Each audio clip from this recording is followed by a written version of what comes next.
I'm Tom. I'm a stroke survivor of 2 years now. The day of my stroke, it was just a normal day at the hospital. I was actually doing some fit testing for some new employees. At that point, I went to sign some of the paperwork, and I couldn't sign anything. My head told me what to do, but my hand wasn't doing what it was telling it to do. So it scared me, I'll be honest with you. And I wasn't positive on what was going on. So I excused myself, and I walked down from the respiratory area to the emergency room. I really didn't know that I had trouble speaking at that point. Afterwards, the ones that I talked to had said that I wasn't making sense. I did meet with the ED doctor at that time, and I told him that I thought I had something wrong. I couldn't sign my name, and he says, well, here's a pen, try it. And at that point, he found out that I couldn't sign my name, because I do the emergency preparedness there, and we do test, we do stroke alerts and stuff there. So he thought it was a test.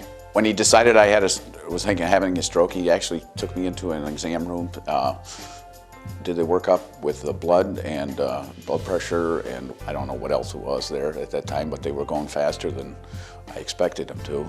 So then they sent me in for a CT scan. When I got back from the CT scan, they had put me in another room where they had the telemedicine all set up for hooked up with the Syracuse Hospital, the stroke center in Syracuse.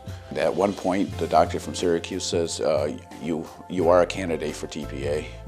And I looked at the doctor and the ED, and I says, I'm not an authority on this. What's your thoughts? He says, I have concerns. He says, I said, why? And he says, look at your right arm, because he had been poking me all the way down, and I never knew he was putting any needles in or anything into my arm, and it was bleeding a little in spots. So I says, well, you're the authority here, so I'm going with you, and we'll start the TPA. From the time that I first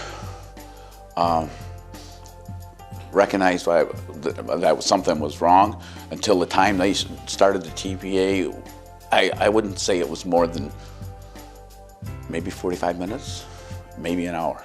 I went back to work a week later, and the reason the doctor said I could go there is because I had the TPA at the beginning, and that I did notice the symptoms and responded appropriately, I guess is the right word to use. So I'm around today. I really believe that you've got to act fast. If you don't act fast, then you're going to pay the consequences. Working with the Sheriff's Department, I've been to many calls that had people with strokes and heart attacks, and I knew that the signs were, but I never thought it would happen to me. I can say 20 years ago, TPA wasn't around. It is now, and that's part of the reason why Heart Walk is helping.